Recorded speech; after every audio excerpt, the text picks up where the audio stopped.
For those who hear, let them hear. For those who see, let them see. May the Christ within illumine the world, and know that God is one with thee. Melchizedek, Truth Principle. Weaving your pattern of life. This is not an appeal to your curious thinking, for you are not curious, as man of earth is acquainted with the term. You are ready to receive. We have referred to visits of this nature as warranted errands. And you, dear hearts, are here in this sanctum, our sanctum, on a warranted errand. Worry not your hearts, become not troubled. Life has smiled most beautifully upon you. We are aware of the rough places in your path over which you have crossed. Look not backward. Moreover, fix your vision upon the star in the east, for it shines. And with your soul's consciousness, there is a manger. And in that manger lies the wise man of old, the Christ of God. You have conceived and given birth to the wise man, and the three who knelt at the manger in adoration have left their precious gifts and gone their several ways. But the greatest gift is in your possession. Accept it, cuddle it, nurture it, suckle it well with your love. May I repeat the words of an ancient wise metaphysical poet in the following words.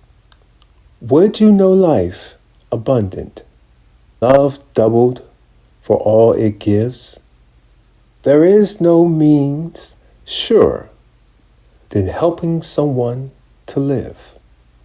As you continue along life's paths, clasping the hand of your fellow man, and as a statement is made, brushing shoulders with them, look for but one thing in your fellow man, the innate Christ of God, and you shall learn to behold the Christ, regardless of the raiment which clothes the physical coil, regardless of whether manner you have made, regardless of whatever manner you may meet your fellow man. You shall learn that God is power, God is love, God is health, God is strength, God is all abundance. You shall only find yourself in physical want because you have failed to nurture the fourth wise man, the wise man in the manger. Your consciousness is the manger, dear hearts, and therein lays the Christ. Do not crucify your Christ. There is but one Golgotha's tree, dear hearts, and that is the physical body. The other tree upon which the physical man Jesus hung has passed into its nothingness. The manner in which you conduct yourself physically shall be in response to the manner in which you think. But would you ask me, what is it? I have, to the best of my ability, been kind, good. I have endeavored to live a clean, righteous life. And that question is justified. The humble Galilean was encountered by a very wise man, and the wise man said to the Galilean, what is required of me to inherit the kingdom of God? Tell me, O good Nazarene. And before the question was answered, the Nazarene said, why callest thou me good? There are none good but the Father. Yea, not even I, but the Father which dwelleth within me. The good of the Father, beloved, is you. You are the good of the Father, and every priceless possession of the Father is yours. You are the Christ of God incarnate. Forget it not. Now, why have seeming troublesome times confronted you? Why have you met with individuals whom you would say have caused you grief and remorse? Life is endless. Truly, it is eternal. It is not a part of the divine idea that man should choose another physical form through which to pay his debts. That but happens through man's choosing. Likewise, the humble Galilean made the statement, now is the accepted time. Likewise, he said, is not 1,000 years likened unto a day, and a day likened unto 1,000 years? And the universe in which you live, the Father's house, has stood longer than 1,000 years, yet but one day. Likewise, the humble Galilean said, sufficient unto the day is the evil thereof. And the orthodox theology has misinterpreted, distorted the words of truth which fell from the lips of the Galilean. Therefore, he became provoked to say, what man is with honor in his own land, in his own country? Today is the day. That which you called yesterday is but a memory, and that which you look forward to as tomorrow becomes today. Let memory be sweet, wholesome, constructive. For man is as a weaver standing at the loom of life. Be mindful, ever mindful of what you put in the shuttle as you pass it back and forth. For you are weavers, weaving a pattern. Life is full, but unto each individual, by the individual's choice, is given a portion of the great patterns of life to weave. The masses have never been reconciled to the fact of rebirth. But again, let me take you to the words of the humble Galilean when he said, ye must be born again. And the counselor of law who stood before him answered, saying, how can I, a man grown, enter for the second time into my mother's womb and be born again? And the Galilean said, I speak of the birth of the Spirit. Now, that statement has been confused by Orthodox theologians, for they are not yet agreed upon the fact that spirit is birthless. What could the humble Galilean have meant when he said, I speak not of the birth of this flesh, or the present habiliment, which the wise counselor was wearing? But he said, I speak of the birth of the Spirit. Ye must be born again. And theology has said, only through religious rite and ritual, by confession of faith, can man be born again. And that is error. It is as a smokescreen of doubt between man and his God. What happens with man? Why does his path cross the path of others, where he encounters seeming disagreement? He is meeting Caesar, with whom he dealt in previous embodiment, and mind you well, Caesar shall be paid when Caesar is met. God makes no demand. What shall man of earth do when he encounters a fellow man who creates a seeming distress? He shall bless the fellow man and say, at least in thought, not necessarily in words of mouth, he shall say, you are my brother, you are my sister, come up higher. When is man's physical travail to end? Through desire consciousness, he completely surrenders in recognition of the indwelling Christ. Heaven is a state of consciousness and cannot be otherwise. And its opposite, call it perdition, call it Hades, call it hell, call it what you will, is likewise a state of consciousness. Man tenanting a physical body is of his own choice and not a mandate of God. In your scripture, you read of the 12 thrones upon which man shall rule as he follows the Christ illumination through the regeneration. Likewise, you read of the 12 portals of 12 gates to the heavenly estate.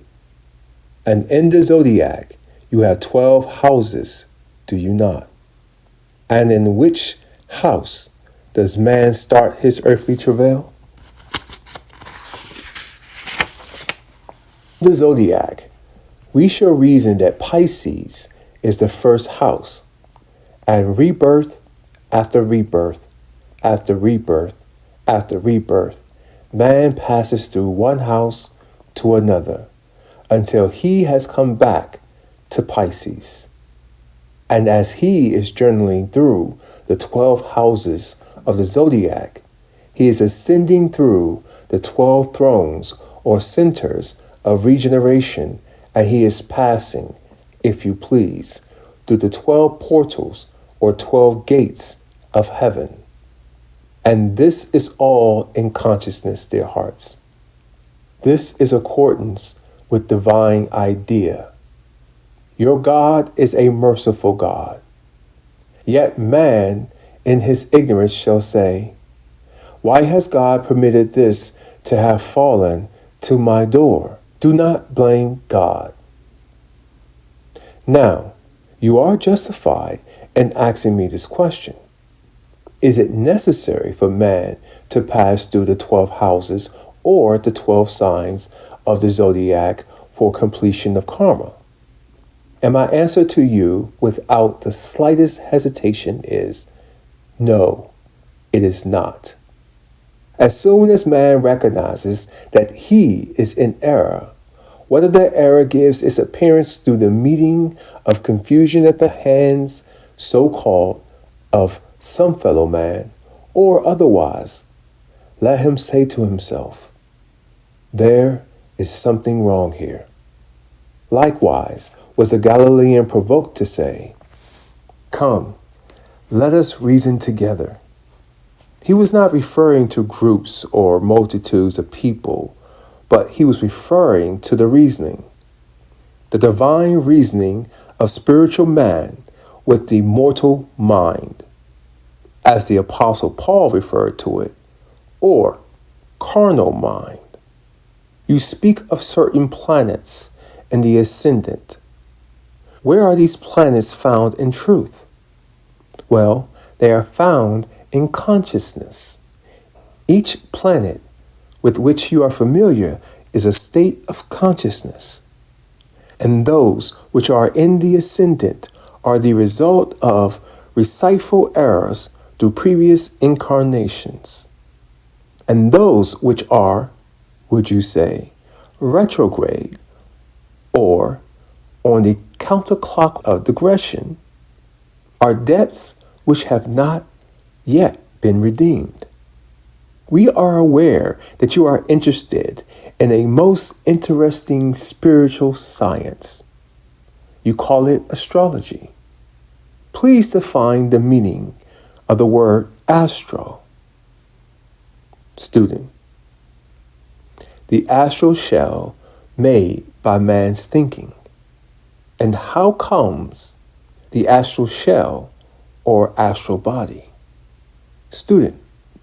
In man's thinking. Every thought contrary to truth, every deed as a result of every contrary thought builds this astral body. It is not strange that there is a kindredness of affection between certain men and women of earth. Desire brings it into rebirth. It is not strange that there is a willfulness and an antagonism likewise. Desire brings it through rebirth, and so the treadmill of life is endless until man finds truth, and it should never be found in that which man has learned to call churchianity. It can only be found in the higher precepts and principles of Christianity. What is Christianity? It is void of form. It never becomes a fable. It does not give its appearance as a phantom. Christianity is the living Christ principle, the wise man in the manger of consciousness in action. And it meets you through every house of the zodiac and through every experience. Hurry and find it, dear hearts. Do not be concerned with that which spells digression. Be shut of it. Be clear of it. Say, I had enough of you. All that you find in the ascendancy, say, you are mine. You have been with me from the beginning, but I could not see you because I was interested in fear, trouble, worry. Planetary signs understood never become cumbersome weights. A writer with whom you are familiar, or rather his writings, said, and it was Sir Francis Bacon who made the statement, all that which is wrong as thinking makes it such. And if you're going to hunt for signs and digressions, you will find them. Seek, search, find, knock, and the door shall be opened unto you. Ask, and ye shall receive. Dear hearts, listen to me. You have espoused a precious science. It is of the Christ. It is spiritual. It spells unadulterated, uncontaminated Christianity. And should you find one who is less fortunate than yourself, as you are making a delineation of their life, put your hand on their shoulder, and with the other hand, grasp their hand and say, come, you are my brother. You are my sister. Come up higher. We are one. Remember as true, as the statement has been made, it is, God is no respecter of persons.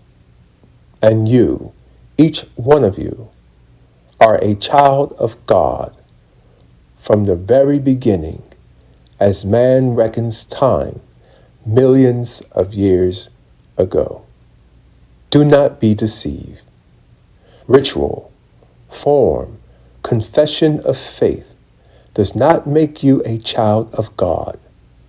You are God's child from the beginning of time, and it shall ever be thus. Bless you, 1,000 times 10,000.